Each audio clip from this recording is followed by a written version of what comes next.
ನೋಡಿ, ಈಗ ನಾನು ಉಚ್ಚಾಟನೆ ಮಾಡಿಸಿದವ್ರು ಯಾರು? ಅವ್ರದಂತೂ ಚುನಾವಣೆ ಇಲ್ಲ. ಇದು ಭಾರತೀಯ ಜನತಾ ಪಾರ್ಟಿ ಚುನಾವಣೆ ಐತಿ. ಮತ್ತು ವೀರಣ್ಣ ಚರಂತಿಮಠರು ನಮ್ಮ ಅತ್ಯಂತ ಆತ್ಮೀಯರು. ನಮ್ಮ ಕಷ್ಟ ಸುಖದಾಗ ಯಾವಾಗಲೂ ನಮ್ಮ ಜೊತೆಗಿದ್ದವು. ರಾಜಕಾರಣದಾಗ ನಮ್ಮ ಹಿಂದಿನ ಜೀವನದಲ್ಲಿ ಯಾರ್ಯಾರು ಸಹಾಯ ಮಾಡಿರ್ತಾರೆ, ಯಾರು ಕಷ್ಟದಾಗ ಬಂದಿರ್ತಾರೆ, ಯಾವ ಪಕ್ಷ ನನ್ನನ್ನು ಬೆಳೆಸೈತಿ, ಇವೆಲ್ಲನೂ ಮನುಷ್ಯನ ಬಳಿ ಕೃತಜ್ಞತೆ ಇರಬೇಕು. ಯಾವುದೋ ಒಂದು ಕುಟುಂಬದ ಸಲುವಾಗಿ ನಾನು ಪಕ್ಷಕ್ಕೆ ದ್ರೋಹ ಮಾಡೋದು ಅಥವಾ ನನಗೆಲ್ಲ ಉಪಕಾರ ಮಾಡಿದಂಥ ಜನರಿಗೆ ನಾವು ದ್ರೋಹ ಮಾಡಿದ್ರೆ ರಾಜಕಾರಣ ಮಾಡೋದ್ರಾಗ ಅರ್ಥ ಇಲ್ಲ. ಈಗ ಅವ್ರು ಹೇಳ್ತಾರೆ, ಸಿದ್ದರಾಮಯ್ಯನವರು ಎಂ ಬಿ ಪಾಟೀಲ್ ಹೇಳ್ತಾರೆ, ಮಾನ ಮರ್ಯಾದೆ ಇದ್ರು ಹೋಗಬಾರ್ದು ಅಂತೇಳಿ. ಸ್ವಾಭಿಮಾನ ಇದ್ರು. ಅವರು ಎಂ ಬಿ ಪಾಟೀಲ್ ಸ್ವಾಭಿಮಾನ ಇದ್ರೆ ಇಲ್ಲಿ ಒಬ್ಬ ಹಚ್ಚಡ ಶಿವಾನಂದ ಮಂತ್ರಿ ಅದನ್ನಲ್ಲ ಬಾಗೇವಾಡ್ಯಾಗ, ಅಲ್ಲಿಯೂ ಅವರು ಪ್ರಚಾರಕ್ಕೆ ಹೋಗಬಾರ್ದು. ಯಾಕಂದ್ರೆ ಅಲ್ಲಿ ಬಬಲೇಶ್ವರನಾಗ ಹಚ್ಚಡೋದು ಅವ್ರು ತಮ್ಮಂದೇ ಮಾಡ್ತಾರೆ ಎಲೆಕ್ಷನ್. ಹೀಗಾಗಿ ಎಂ ಬಿ ಪಾಟೀಲ್ರು ಸ್ವಾಭಿಮಾನ ಮತ್ತು ಅವ್ರಿಗೆ ಮೋಸ ಮಾಡಿದ್ರೆ ಅವರೂ ಹೋಗಬಾರ್ದು. ಇನ್ನು ಮುಂದಿನ ಚುನಾವಣೆ ಅವ್ರನ್ನ ಸೋಲಿಸ್ಬೇಕಲ್ಲಿ, ಇಬ್ಬರು ಕಂಪ್ನಿ ಸೋಲಿಸ್ಬೇಕು. ಅವ್ರಿಗೂ ಸ್ವಾಭಿಮಾನ ಇದೆ. ಯಾಕಂದರೆ ಎಂ ಬಿ ಪಾಟೀಲ್ ಸೋಲಿಸ್ಬೇಕಂತೇಳಿ ಅಲ್ಲಿ ಅಣ್ಣ ರಾತ್ರಿ 1 ಗಂಟೆಗೆ ಮುಸುಕುದಾರಿಯಾಗಿ ಹೋಗಿ ಪ್ರಚಾರ ಮಾಡ್ಯಾನ ಎಂ ಬಿ ಪಾಟೀಲ್ರ ವಿರುದ್ಧ. ಹಾಗಾದರೆ ಸ್ವಾಭಿಮಾನ ಇದ್ದ ಎಂ ಬಿ ಪಾಟೀಲ್ರೆ ನೀವು ಅಲ್ಲಿ ಹೋಗಬೇಡ ಅಂತ ನಾ ಅವರಿಗೆ ಆಗ್ರಹ ಮಾಡ್ತೇನೆ. ನಾಟಕ ಮಾಡ್ತಿದ್ದಾರೆ, ಮರಳಿ ಬಿಜೆಪಿ ಹೋಗ್ಲಿಕ್ಕೆ ಯತ್ನಾಳ್ ರೀತಿ ಎಲ್ಲ ಮಾಡ್ತಾರೆ. ನೋಡ್ರಿ, ನಾನು ಯಾರ್ದು ಕೈ ಕಾಲು ಹಿಡ್ದಲ್ಲ. ನಾ ಬಿ ಜೆ ಪಿ ಪ್ರಚಾರಕ್ಕೆ ಬರ್ತೀನಿ ಅಂತ ಹೇಳಿ ನಾ ಎಲ್ಲೂ ಹೇಳಿಲ್ಲ. ನಮ್ಮ ಹಿಂದೂ ಕಾರ್ಯಕರ್ತರು ಬಿ ಜೆ ಪಿಯ ಮುಖಂಡರ ಮೇಲೆ ಸ್ವತಃ ವಿಜೇಂದ್ರ ನಾಮಪತ್ರಕ್ಕೆ ಬಂದಾಗ 2028 ನೆಕ್ಸ್ಟ್ CM ಬಸನಗೌಡ ಪಾಟೀಲ್ ಅಂತೇಳಿ ಅವ್ರ ಮುಂದೆ ಬೋರ್ಡ್ ಹಿಡಿದು ನನ್ನ ಹಾಡ ಹಚ್ಚಿ ಜನ ಸಂಕೇತ ಕೊಟ್ಟಾರೆ. 2028ಕ್ಕೆ ನಾವು ಯತ್ನಾಳ್ ಅವ್ರನ್ನೇ ಮುಖ್ಯಮಂತ್ರಿ ಒಪ್ಕೋತೀವಿ, ನೀನು ಒಪ್ಪೋದಿಲ್ಲ ಅಂತ ಅವನ ಮುಂದೆ ಹೇಳಿದ ಮ್ಯಾಗ ಜನರ ಭಾವನೆ, ಹಿಂದೂಗಳ ಭಾವನೆ. ಇವತ್ತು ವೀರಣ್ಣ ಚರಂತಿಮಠರು ಒಬ್ಬ ಹಿಂದೂ, ಅವರು ಒಬ್ಬ ಪ್ರತಿನಿಧಿತ್ವ ಕೊಡ್ತಾರೆ ಅಂತ ನನಗೆ ವಿಶ್ವಾಸ ಐತಿ. ಅವರು ಹಿಂದೂಗಳ ಓಟ್ ಮ್ಯಾಗನೇ ಆರಿಸಿ ಬರೋರು ಚರಂತಿಮಠರು. ಇವ್ರೇನು ಸಾಬ್ರೇನು ಹಾಕೋದಿಲ್ಲ ಅಲ್ಲಿ. ಅದನ್ನು ನಾವು ತೆಗೆದು ಬಿಡಬೇಕು ಫೈಲ್ ನಂದು. ಅದಕ್ಕೆ ಚರಂತಿಮಠರು ಭಾರತೀಯ ಜನತಾ ಪಾರ್ಟಿ ಅದ್ರ ಋಣ ಇದೆ, ನಾವು ಹೋಗಬೇಕಾಗಿದೆ. ಪರವಾಗಿ ಪ್ರಚಾರ ಮಾಡಕ್ಕೆ ಹೋಗ್ತೀರಿ ನೋಡ್ರಿ, ಅವ್ರೇನು ಕರೆದಿಲ್ಲ. ಅಲ್ಲೇ ಆಹ್ವಾನ ಇಲ್ಲ ದಾವಣಗೆರೆಗೆ. ಆಹ್ವಾನ ಇಲ್ಲಾರ್ದಲ್ಲಿ ಯಾಕೆ ಹೋಗ್ಬೇಕು? ಇಲ್ಲಿ ಎಲ್ಲ ನಮ್ಮ ಕಾರ್ಯಕರ್ತರು ಒಂದೇ ಸವನೆ. ಇವರೆಲ್ಲ ಬಿ ಜೆ ಪಿ ಮುಖಂಡ್ರೇನು ಹೋಗ್ಯಾರ. ಇಲ್ಲಿದು ಕೆಲವೊಂದು ಮಂದಿ ಹೋಗ್ಯಾರ. ಸೋಕಾಲ್ಡ್ ಲಪುಟ್ರ ಕಂಪ್ನಿ ಹೋಗೈತಿ ಇಲ್ಲಿದು.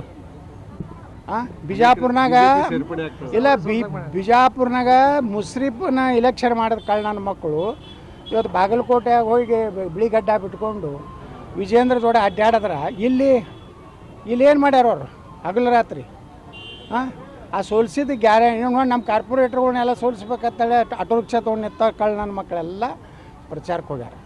ಇವೆಲ್ಲ ನಕಲಿ ಬಿ ಜೆ ಪಿಯವರು ಪ್ರಚಾರಕ್ಕೆ ಹೋಗೋದ್ರಿಂದ. ಇನ್ನೊಬ್ಬ ಗ್ರೇಟ್ ಅದಾನ ಇಲ್ಲಿ ನಮ್ಮ ಜಿಲ್ಲಾದಾಗ, ಒಬ್ಬ ದೊಡ್ಡ ಹೋರಾಟಗಾರ, ರೈತ ಹೋರಾಟಗಾರ.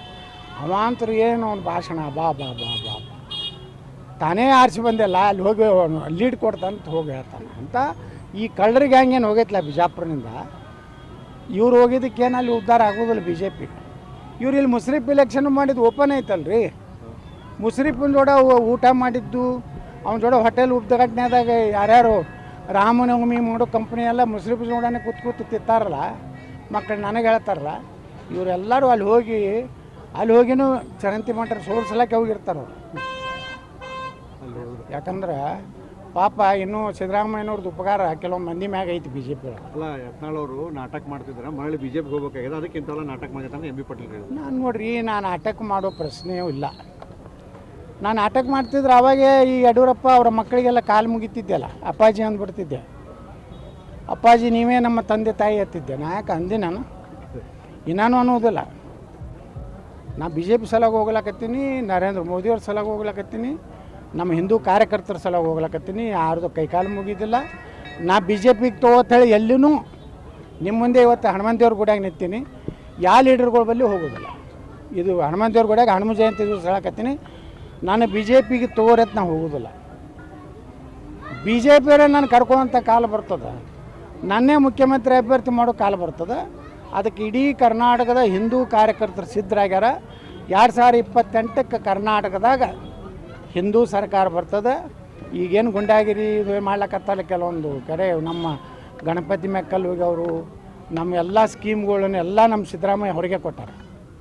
ಸಿದ್ದರಾಮಯ್ಯನು ಏನಾರು ಹಿಂದೂ ಪರವಾಗಿ ಸ್ಕೀಮ್ ಕೊಟ್ಟಿದ್ರೆ ನಾನು ನ್ಯೂಟ್ರಲ್ ಉಳಿತಿದ್ದೆ. ಅವರು ನೀವು ನೋಡಿಬಿಡ್ರಿ ಮೊನ್ನೆ ಬಜೆಟ್, ಹಿಂದೂಗಳು ಇರಬೇಕೋ ಬೇಡ, ಮುಸ್ಲಿಂ ಹೆಣ್ಮಕ್ಳಿಗೆ ಆತ್ಮರಕ್ಷಣೆಗಾಗಿ ಶಿಕ್ಷಣ ಕೊಡ್ತಾರೆ. ಅಂದ್ರೆ ಯಾರನ್ನ ಹೊಡಿಸ್ಬೇಕತ್ತಾರೆ ಇವ್ರು? ಆತ್ಮರಕ್ಷಣೆ ಅಂದ್ರೆ ಏನು ಹಿಂದೂ ಹೆಣ್ಮಕ್ಳೇನು ಯಾರ ಜೋಡ್ರೆ ಏನಾರು ಬಡಿದು ಗುಂಡಾಗಿರಿ ಮಾಡ್ತಾರೆ ಹಿಂದೂ ಹೆಣ್ಮಕ್ಳು? ಮುಸ್ಲಿಂ ಹೆಣ್ಮಕ್ಳನ್ನ ಅಲ್ಲಿ ಟ್ರೈನಿಂಗ್ ಕೊಡೋದು ಅಂತ ದುರ್ದೈವ. ಮುಸ್ಲಿಂ ಹುಡುಗರು ಹೆಚ್ಚಿನ ವಿದ್ಯಾಭ್ಯಾಸಕ್ಕೆ ಹೋದ್ರೆ 30 ಲಕ್ಷ ರೂಪಾಯಿ ಕೊಡ್ತಾರೆ. 100 ಪಬ್ಲಿಕ್ CBSE ಸ್ಕೂಲ್ ಮಾಡ್ತಾರೆ. CBSE ಸ್ಕೂಲ್ ಪಬ್ಲಿಕ್ ಎಲ್ಲ ಹಾಸ್ಟೆಲ್ಗಳು ಎಲ್ಲ ಸಮಾಜದವ್ರು ಕೂಡಿರೋಂಥದ್ದು ಮಾಡಬೇಕು. ಈ ಉರ್ದು ಶಾಲೆಗಳನ್ನು ನಿರ್ಮಾಣ ಮಾಡೋದು, ಕನ್ನಡದಲ್ಲಿ ಹೋಗ್ಬೇಕು. ಅದಕ್ಕೆ ಇಂಥ ಮುಸ್ಲಿಮ್ ಒಂದು ಬಜೆಟ್ ಕೊಟ್ಟಿದ್ದರಿಂದ ಯಾವ ಕಾಲಕ್ಕೂ ಕಾಂಗ್ರೆಸ್ ಮಾಡೋ ಪ್ರಶ್ನೆ ಇಲ್ಲ. ಕಾಂಗ್ರೆಸ್ ಜೋಡ ಹೊಂದಾಣಿಕೆಯಾಗಿ ನಾ ದಾವಣಗೆರೆಯಾಗ ರಾತ್ರಿ ಕಾಂಗ್ರೆಸ್ ಯಾರ್ದಾರ ಸ್ವಾಮಿಗಳ ಕಡೆಯಿಂದ ಹೇಳಿಸೋದು, ಶಾಮನೂರು ಭಾಳ ದೊಡ್ಡ ಕುಟುಂಬ, ಅಂಥ ಹಲ್ಕ ಕೆಲಸ ನಾವು ಮಾಡೋದು. ಯತ್ನಾಳವ್ರಿಗೆ ಈಗ ಪ್ರಚಾರಕ್ಕೆ ಹೋಗ್ತಾರೆ ಬಾಗಲಕೋಟೆಗೆ ಅಂದ ತಕ್ಷಣ ಕಾಂಗ್ರೆಸ್ ಅವ್ರಿಗೆ ಯಾಕೆ ಶುರುವಾಗಿದೆ ಅಂತ ಆತಂಕ ಶುರುವಾಗಿದೆ ಅಥವಾ ಏನು? ಹಿಂದೂಗಳು ಒಗ್ಗಟ್ಟಾಗ್ತಾರೆ. ಹಿಂದೂಗಳ ಬಳಿ ಸ್ವಲ್ಪ ಅಸಮಾಧಾನ ಇದೆ. BJP ಏನು ನಾಯಕರು ಅದಾರಲ್ಲ, ಅಧಿಕಾರ ಇದ್ದಾಗ ಹಿಂದೂಗಳ ರಕ್ಷಣೆ ಮಾಡಿಲ್ಲ. ಅಲ್ಲಿ KG ಹಳ್ಳಿ DG ಹಳ್ಳಿ ಒಳಗೆ ಪೊಲೀಸರ ಮ್ಯಾಗ ಇದು ಆದಾಗ ಅವಾಗ ಎನ್ಕೌಂಟ್ರ್ ಮಾಡಿದ್ರೆ, ಹುಬ್ಬಳ್ಳಿ ಪೊಲೀಸ್ ಸ್ಟೇಷನ್ ಮ್ಯಾಗ ಆಕ್ರಮಣ ಮಾಡಿದಾಗ ಹಿಂದೂ ಕಾರ್ಯಕರ್ತರ ರಕ್ಷಣೆ ಮಾಡೋದು BJP ಅವ್ರು ಮಾಡಲಾರ್ದಕ್ಕೆ. ಇನ್ನೂ ಹಿಂದೂ ಪರವಾಗಿ ಮಾತಾಡೋದಿಲ್ಲ. ಒಬ್ಬರೇ BJP ಲೀಡರ್ ನಾನು ನಮ್ಮ ಸರ್ಕಾರ ಬಂದರೆ ಯೋಗಿ ಆದಿತ್ಯನಾಥರ ಮಾದರಿ ಸರ್ಕಾರ ಕರ್ನಾಟಕ ತರ್ತೀನಿ ಒಬ್ಬರೇ ಅಂದಾನೇನು ಕರ್ನಾಟಕದಾಗ? ನಾ ಹೇಳ್ತೀನಿ 2028 ಕೊಡ್ರಿ, ಯೋಗಿ ಮಾದರಿ ಆಡಳಿತ ಕರ್ನಾಟಕದಾಗ ನಾನು ತೊಗೊಂಡ್ಬರ್ತೀನಿ. ಮೊದಲನೇ ಕ್ಯಾಬಿನೆಟ್ನಾಗ 4% ಮುಸ್ಲಿಂ ರಿಸರ್ವೇಷನ್ ತೆಗೆದು ಹೋಗಿತೀನಿ. ದಲಿತರಿಗೆ, ಹಿಂದುಳಿದವರಿಗೆ, ಉಳಿದ ಎಲ್ಲ ಲಿಂಗಾಯತ ಒಕ್ಕಲಿಗರು ಎಲ್ಲರೂ ಹಂಚಿ ಬ್ರಾಹ್ಮಣರ ಆದಿಯಾಗಿ ಎಲ್ಲ ಸಮುದಾಯಕ್ಕೂ ರಿಸರ್ವೇಷನ್. ಅಲ್ಪಸಂಖ್ಯಾತರಂದ್ರೇನು? 15% ಇದ್ದವರು ಅಲ್ಪಸಂಖ್ಯಾತರು, 1-2% ಇದ್ದವರು ಅಲ್ಪಸಂಖ್ಯಾತರು. ಇವತ್ತು ಅಲ್ಪಸಂಖ್ಯಾತರು ವ್ಯಾಖ್ಯಾನ ಆಗ್ಬೇಕಲ್ಲ. ಮರಾಠರು ಅಲ್ಪಸಂಖ್ಯಾತರದಾರ, ಬ್ರಾಹ್ಮಣರು ಅಲ್ಪಸಂಖ್ಯಾತರದಾರ, ಕ್ಷತ್ರಿಯ ಸಮಾಜ ಅಲ್ಪಸಂಖ್ಯಾತರದಾರ, ಮುಸಲ್ಮಾನರು ಎಟ್ಟದಾರ 15-14, ಅವ್ರು ಹೆಂಗೆ ಅಲ್ಪಸಂಖ್ಯಾತರಾಗ್ತಾರೆ? ಆ ಅಲ್ಪಸಂಖ್ಯಾತರ ಪಟ್ಟಿಯಿಂದ ಬಿಡಬೇಕು ಅಂತೇಳಿ ನಾನು ನಿರ್ಣಯ ಮಾಡ್ತೀನಿ. ಈ ಅಲ್ಪಸಂಖ್ಯಾತ ಪಟ್ಟಿ ಒಳಗಡೆ ಉಳಿದೋದು ಏನೀಗ ಹಿಂದುಳಿದವರೆಲ್ಲ ಕಡಿಮೆ ಇದ್ದಾರೆ ಅಂದ್ರೆ ಅವ್ರು ಸೇರಿಸುವಂಥ ಪ್ರಯತ್ನ ಮಾಡ್ತೀವಿ. 100% ನೋಡಿರಿ. ಇವತ್ತು ಕ್ಷತ್ರಿಯರು ಆದರೆ ರಾಜಪೂತರು ಬರ್ತಾರೆ, ಮರಾಠರು ಬರ್ತಾರೆ, ಇನ್ನಿತರ ಸಮುದಾಯಗಳು ಬರ್ತಾವೆ. ಅಲ್ಲಿ ಬ್ರಾಹ್ಮಣರು ಕರ್ನಾಟಕದಾಗ ಎಟ್ಟದ ರೀ? 2% ಅದಾರ. ಅವ್ರು ಅಲ್ಪಸಂಖ್ಯಾತರು. ಏನು 15% ಅಲ್ಪಸಂಖ್ಯಾತರು. ಸಿಖ್ರು, ಬೌದ್ಧರು, ಜೈನರು, ಕ್ರಿಶ್ಚಿಯನ್ರು ಅಂತೂ ಇದ್ದೇ ಅದಾರ, ಅವರು ಅಲ್ಪಸಂಖ್ಯಾತರು ಅದಾರ. ಈ ಎಲ್ಲ ಸಮುದಾಯ ಕೊಡ್ತೀನಿ. ಈ ಅಲ್ಪಸಂಖ್ಯಾತ ಪಟ್ಟಿಯಿಂದ ಮೊದಲು ತೆಗೆದು ಹೋಗಿತೀವಿ. 3 ಕಡೆ ಅವರು ಇದು ಲಾಭ ತೊಗೋತಾರೆ. 2Aದಾಗ ಲಾಭ ತೊಗೋತಾರೆ ಮುಸಲ್ಮಾನರು, 3B ಅದೊಂದು ಬೇರೆ ಮೈನಾರಿಟಿ 3 ಕಡೆ ಹೊಡಿತಾರೆ. 3 ಕಡೆ ತೆಗೆದು ಧರ್ಮಾಧಾರಿತ ಮೀಸಲಾತಿ ಇಲ್ಲ ನಮ್ಮ ದೇಶನಾಗ. ಬಾಬಾ ಸಾಹೇಬ್ ಅಂಬೇಡ್ಕರ್ ಅವ್ರು ಹೇಳಿದ್ದೇನೆಂದ್ರೆ, ಯಾವ ಜಾತಿ ಆರ್ಥಿಕವಾಗಿ ಸಾಮಾಜಿಕವಾಗಿ ಹಿಂದುಳಿದದ ಅವ್ರಿಗೆ ಕೊಡಬೇಕಂತಿದೆ. ಬಾಬಾ ಸಾಹೇಬ್ ಅಂಬೇಡ್ಕರ್ ಸಂವಿಧಾನವನ್ನು ಸಂಪೂರ್ಣವಾಗಿ ಕರ್ನಾಟಕದ ಜಾರಿ ಮಾಡ್ತೀನಿ. ಎರಡೂ ಚುನಾವಣೆ ರಿಸಲ್ಟ್ ಏನಾಗ್ಬೋದು? ಏನು ಗುರುತಿಲ್ಲ ನನಗೆ. ನೋಡ್ರಿ, ನಾವು ಪ್ರಚಾರ ಮಾಡ್ತೀವಿ, ಜನರಿಗೆ ಕೈ ಬಿಟ್ಟಿದ್ದು ನಾವೇ ಹಂಗೆ ಓವರ್ ಕಾನ್ಫಿಡೆಂಟ್ ಆಗಿ ನಾವು ಹೇಳೋದಿಲ್ಲ. ಜನರಿಗೆ ಹೋಗಿ ಕೈ ಮುಗಿದು ಕೇಳ್ಕೊತೀವಿ, ನೋಡ್ರಪ್ಪ ಹಿಂಗೆ ಮಾಡಿದೆ ಅಂದ್ರೆ ಕರ್ನಾಟಕ ಜಲ್ದಿ ಪಾಕಿಸ್ತಾನ ಆಗ್ತೈತೆ. ಪಾಕಿಸ್ತಾನ ಆಗಬೇಕು, ಭಾರತ ಉಳಿಬೇಕು, ಕರ್ನಾಟಕ ಉಳಿಬೇಕಂದ್ರೆ ನಮಗೆ ಹಾಕ್ರಿ. ನಿಮ್ಮ ಪಾಕಿಸ್ತಾನ ಆಗಬೇಕಾಗಿದ್ದು ಟಿಪ್ಪು ಸುಲ್ತಾನ್ಗೆ ಹಾಕ್ರಿ. ನೀವು ಸಣ್ಣ ಆಗಬೇಕಲ್ವಾ? ಅದು ಒಂದು ಉತ್ತಮ ಆಹಾರದಿಂದ ಸಣ್ಣ ಆಗಬೇಕಲ್ವಾ? ಪ್ರತಿದಿನ ನಮ್ಮ ಜೀನಿ ಸ್ಲಿಮ್ನ ಯೂಸ್ ಮಾಡಿ ಯಾವುದೇ ಸೈಡ್ ಎಫೆಕ್ಟ್ ಇಲ್ದಂಗೆ ನೀವು ಸಣ್ಣ ಆಗ್ತೀರಾ.